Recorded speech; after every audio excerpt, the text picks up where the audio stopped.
My mom told me all the time, eat your carrots because it's good for your eyes, right? Well, today I'm going to talk about carrots in vision, how we see things, what our perspective is.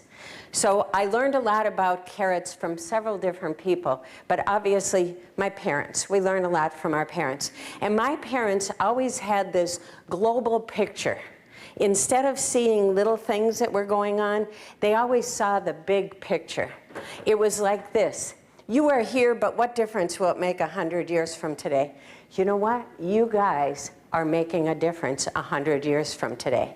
But my parents kind of had that big picture too. And it drove me crazy because I remember when I was a sophomore in high school, our dad was president of a college. And I know I told you, some of you, he was a minister. He was a minister till he was 40, then, but I was lying about, no. He was a minister till he was 40, then he became a college president. So he believed in education a lot. And Ann and I have 2 brothers, so 6 of us around the dinner table at night. And our dad, every night, would go around the table and say, what did you learn today? What did you learn today? So here I am, a sophomore in high school, a drama queen. And I don't mean that I was in the school play. I was a drama queen. So I was getting ready while the others were taking their turns. And finally, it got to me, my turn, and I said, I'll tell you what I learned. I learned that I shouldn't have even gone to school today. I didn't feel well yesterday, and I didn't study. And today, we had a pop quiz. It was horrible. I'm sure I failed. And my father looked at me and said, how will this affect your overall graduation plans?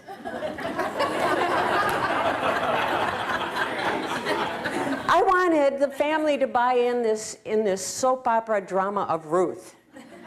But instead, 2 years from now, I'm going to graduate, not now. You know, I wanted more. However, this worked well because, you know, during your junior and senior years, sometimes you get in a little trouble. I only got in one trouble once, but here's what our parents did. And we often wish they would hit us or right. You know what we had to do? We went into our dad's study, which was a library, and we had to sit there and talk about what we did. And we had to discuss how it happened, how we could have made it happen differently. It was horrible. You would much rather be hit than have to go through all of that. So anyway, the nice thing was, at the end of the Inquisition, our dad would say, it's okay, honey. This is just a little blip in a big life. So even though I had wanted some drama in my life, it was nice when I got in trouble that they had this overall perspective of life. I also learned about perspective from Mr. Edwards, my high school choir teacher, because one day, during one of my drama moments, he said to me, Ruthie, if you're going to laugh about it 5 years from now, you might as well laugh about it now. And it's so true, and I have to tell you this story about our baby boy, Kurt. He's 21 in this picture. I'm going to tell you a story about when he was 15. And in order for me to tell you this story, I have to give you some history. So first of all, you have to know, we live on Lake Michigan in a small fishing village, and we happened to have a boat when the kids were younger. And every summer, we would take off on the boat for a week and go to different marinas around Lake Michigan. Each child, we have 2 kids, each one was allowed to take a friend. They were very excited and animated during the cruising part. This is Kurt, my baby boy, on the right, with his friend Joey on the left. Joey's father was a local funeral director. Also, boat time was playtime. We could do anything we wanted. We had to keep the boat clean, but it's not that big. And so we had all this delicious time of doing anything we want, anything. So it was just a really nice time. And the last thing you need to know about in order for me to tell you this story, is that Kurt's 15th year was the year of the winger on Lake Michigan. A winger is a large 3-man water balloon slingshot, and it can launch water balloons tremendous distances.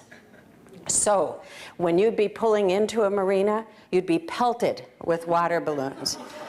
But as soon as you got into your slip, you could return the favor. So here's the story. We finished our boat trip that year, and it was wonderful. It was great. We were all exhausted, got home early Sunday evening, and we took all the stuff off the boat, put it in the car. Nicole said, I'm going to just ride my bike home later. I'm going to hang out with my friends, and we live a mile from the marina, and that was fine. Kurt said, I'm going to hang out with my buddies, and I'll walk home later. That was fine. Bud and I went home. We did some laundry. We cleaned up some things. We went to bed early.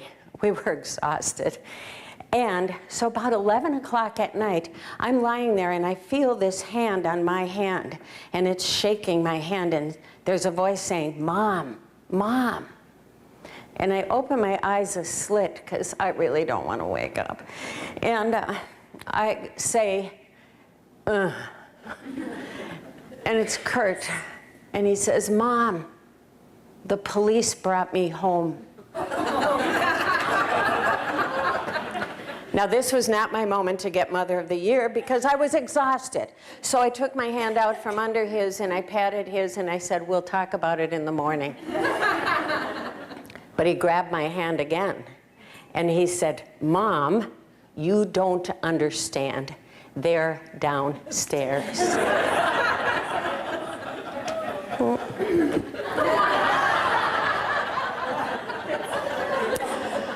Well, that woke me up. It didn't wake Bud up. He was still sleeping there. I pulled on a robe. I went downstairs. Sure enough, there are the cops. They're over here kind of smiling. Kurt's over here trembling in fear. And they tell me they had to bring Kurt and also take his 2 friends home, Joey and Jeremy, because they caught them shooting water balloons at parked cars in the gas station across the street from the roof of the funeral home.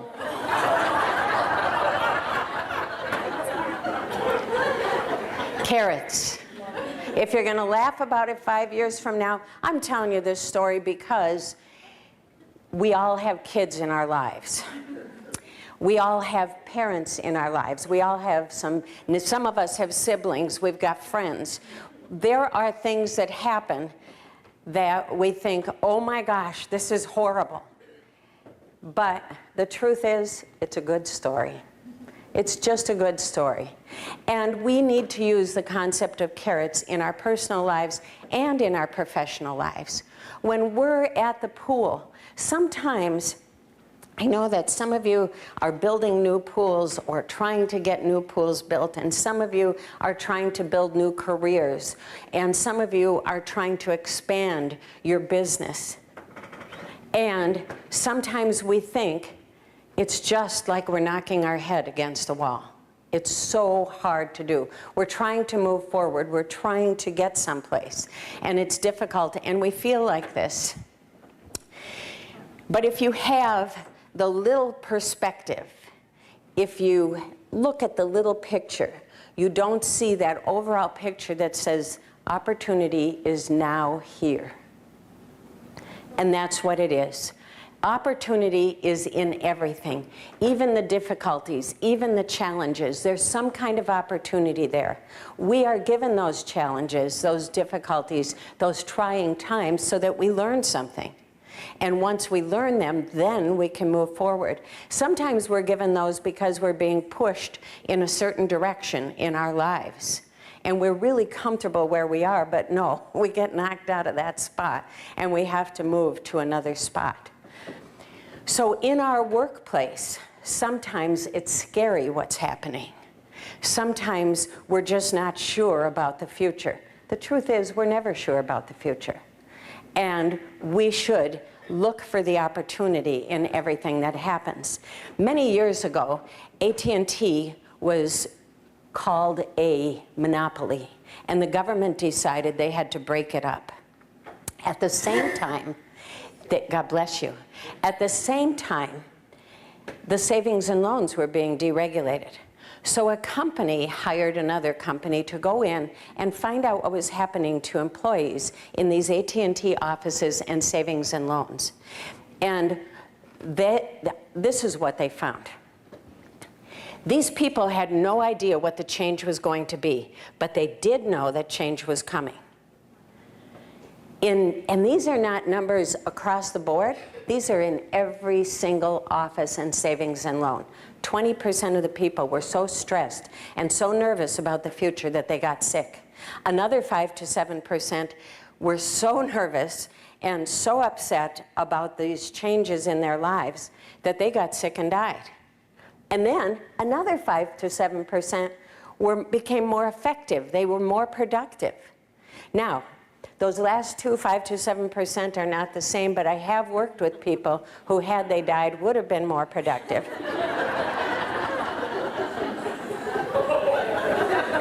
You know the one I'm talking about? Yeah, I know.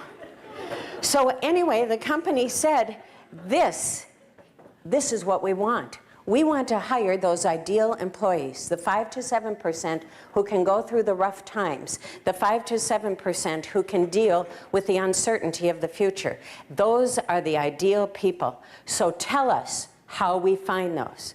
So they went in, and here's what they found. They thought maybe it was the people who were older who were getting sick and dying. No, some of those became more productive. So then they thought a predisposing illness, maybe those who are cancer survivors, maybe those who have had heart attacks or heart surgery or chronic illnesses, maybe those were the people who were getting sick and dying. No, some of them became more productive. So then they thought perhaps it's exercise, because we all know that exercise is good for stress. But some of those people got so stressed that they had to exercise all the time, and it became addictive. And they were the ones getting sick and dying. So it wasn't exercise. Then they looked at the type of job. They thought maybe if this person had an upper echelon job, they'd have a harder time finding a replacement job, and maybe something okay for their ego too. But they thought that might be it. It wasn't a factor. So then they thought it must be friends at work, because we spend more time with people at work than we do with our family at home. So you get very connected and you start to worry about them. Again, it wasn't a factor. And finally they thought, maybe if you have lots of people depending on you for their livelihood, maybe those are the people who are getting too stressed.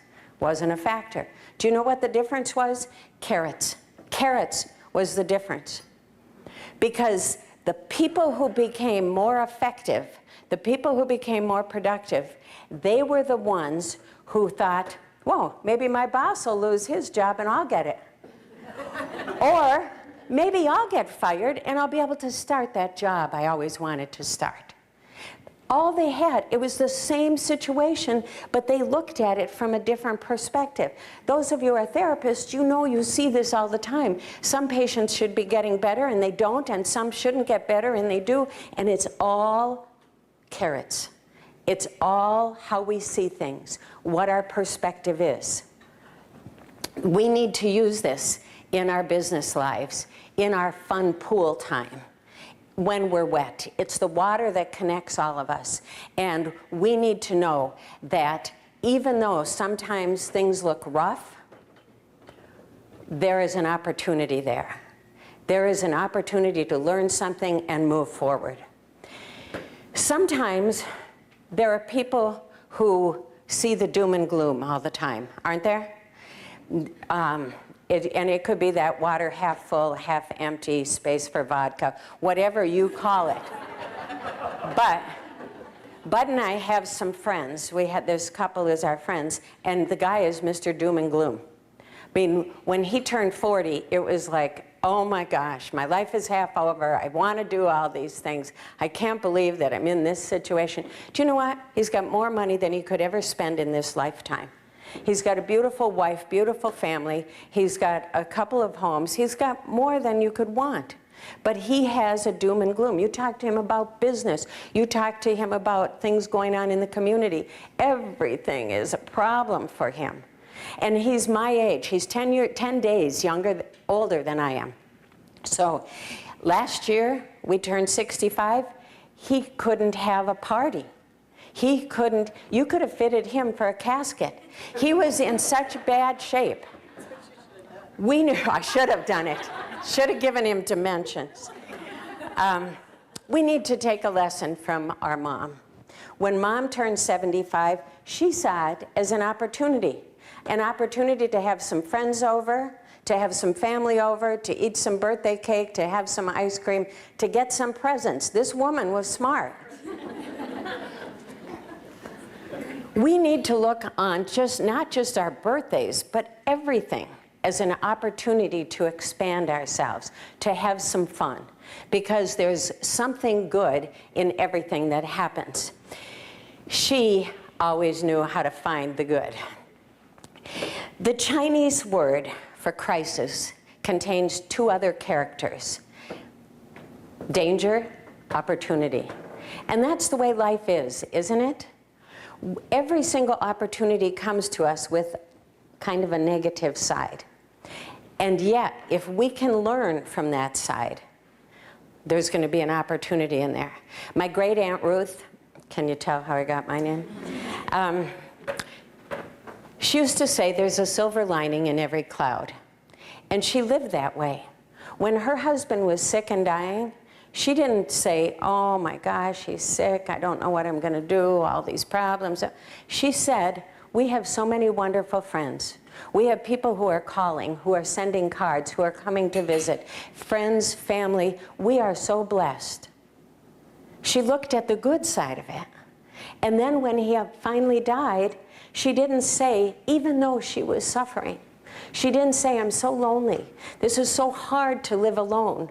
I don't know how I'm going to tolerate this. She said, I have the best memories. She said, we had so many good years together. I've got the best memories in the world. Now, I'm not saying that you should ignore the difficulties. You've got to experience that pain. You've got to learn from that.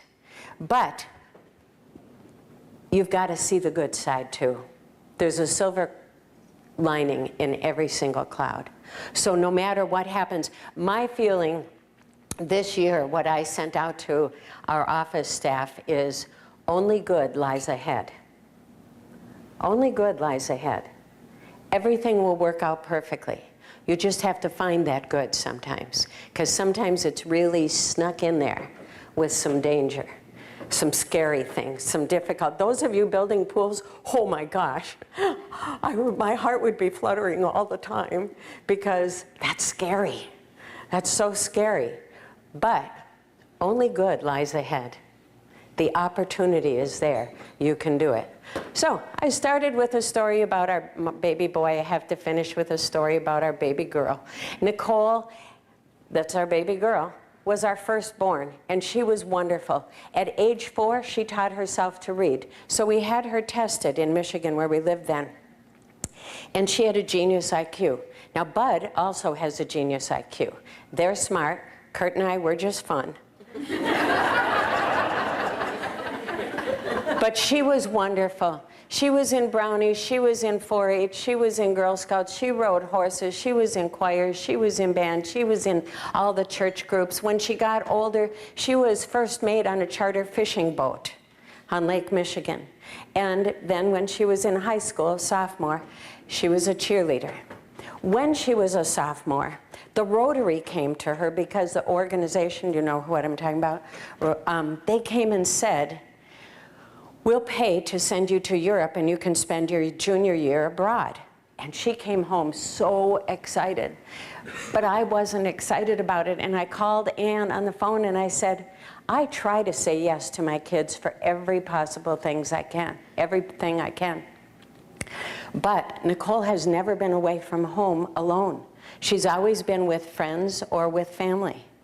And now you're going to send, she would be 16 when she was a junior, because she went to school early. I'm going to send a 16-year-old child halfway across the world and leave her there for a year? It doesn't feel right to me.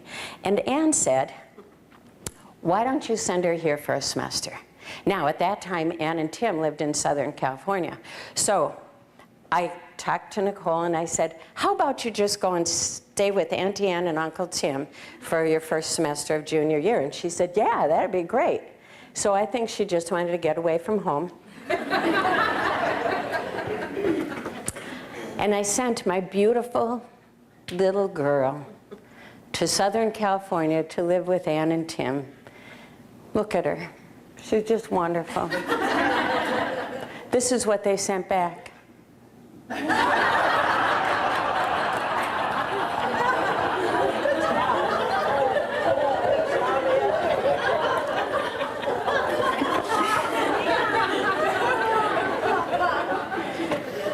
She dyed her hair black.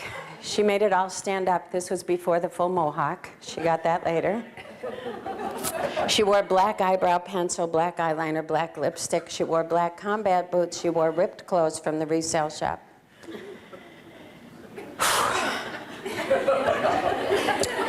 Now, I told you I live in a small town, a fishing village, 9,000 people. Very conservative fishing village. 8,999 people did not look this way. There was no grunge period yet then. There was no goth period. She was always advanced. But she went to school, and I just rolled with it. What can you do? One day after school, she was running errands for me. She came to the office to pick up all the notes and money to run the errands. And after she left, my friend Ellen came over to me and said, Ruth, why do you let her dress that way? And I said, you know what? Nicole's still the same child on the inside. She's still a good student. She still goes to church. She's still in choir. She's still in band. She's still kind to people. She's the same child on the inside. Ellen, this is just a little blip in a big life.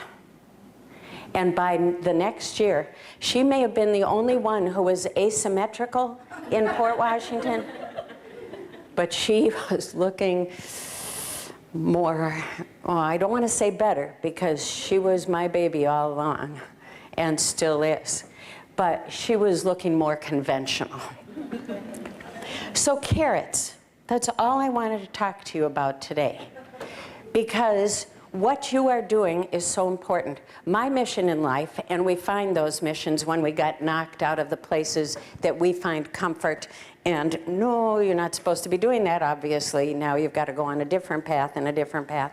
My mission in life is to get more people to use the water for healing. And each one of you is part of that. You may be building the pool. I don't care if you're thinking, no, we don't do therapy, we swim. My friend, Adolf Kiefer, 93 years old, the 1936 U.S. gold medalist in the backstroke, swims every day still. Do you think that hasn't been healing for him? Through different surgeries, through his neuropathies, through life experiences, through the difficulties he's had in his life, because you don't get to be 93 without some tough times. That has been healing. The swimming, the water, it's the water that heals us. And we all use it differently, but you're all on track. You're all doing exactly the right thing. And I love you for that, because you are helping me with my mission. So I just want to tell you, only good lies ahead. Thank you.